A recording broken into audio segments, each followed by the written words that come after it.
Heç düşündünüz, Bakı əgər müstəqil bir dövlət olsaydı necə olardı? Sənin də maraqlıdır bu.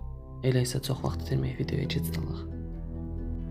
Əgər Bakı müstəqil bir dövlət olsaydı, ərazisi 2200 kvadrat kilometr olardı və bu göstərici ilə də Lüksemburqdan sonra Komor adalarını keçərək 172-ci sırada qərarlaşardı.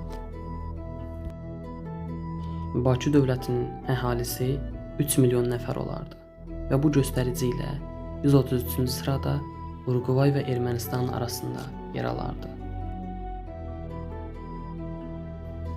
Dövlətin siyasi quruluşu isə daha çox prezidentli respublika və yaxud şəhər dövlət modeli ilə idarə olunardı.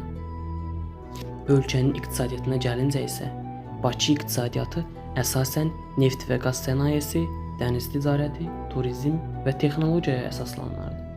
SOCAR kimi şirkətlər dövlətin əsas gəlir mənbəyi olardı. Bakı limanı və azad ticarət zonası ölkəyə böyük valyuta gətirərdi. İqtisadiyyatı 50 milyard dollar civarında olardı və bu göstərici ilə 92-ci Tunis və 94-cü Boliviya arasında 93-cü sırada qərarlaşardı. Bakı dövlətinin rəsmi bayrağı isə bir zamanlar Azərbaycan Xalq Cümhuriyyətinin bayrağı olmuş qırmızı rəngli türk bayrağı olardı. Bakı dövləti əgər qurulsaydı, paytaxtı böyük ehtimalla Yasamal şəhəri olardı. Yasamal tarix və mədəniyyət mərkəzi hesab olunur. Digər bölgələr Nəsimi ticarət və biznes mərkəzi kimi, Nərimanov texnologiya və universitetlər zonası kimi, Xətai yeni yaşayış kompleksləri kimi, Səbail isə dövlət və hökumət qurumları kimi təmsil olunardı. Əgər Bakı müstəqil bir dövlət olsaydı, əhalisinin %91-ni Azərbaycanlı əhali, türk müsəlman əhali təşkil edərdi.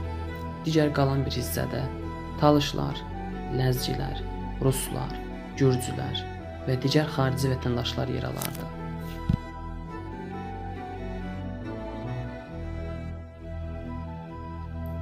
Əgər Bakı müstəqil bir dövlətə çevrilsəydi, ərazisində Formula 1, Avroviziya mahnı müsabiqəsi, idman tədbirləri və sair kimi böyük tədbirlərin keçiriləcəyi bir mərkəz halına gələrdi.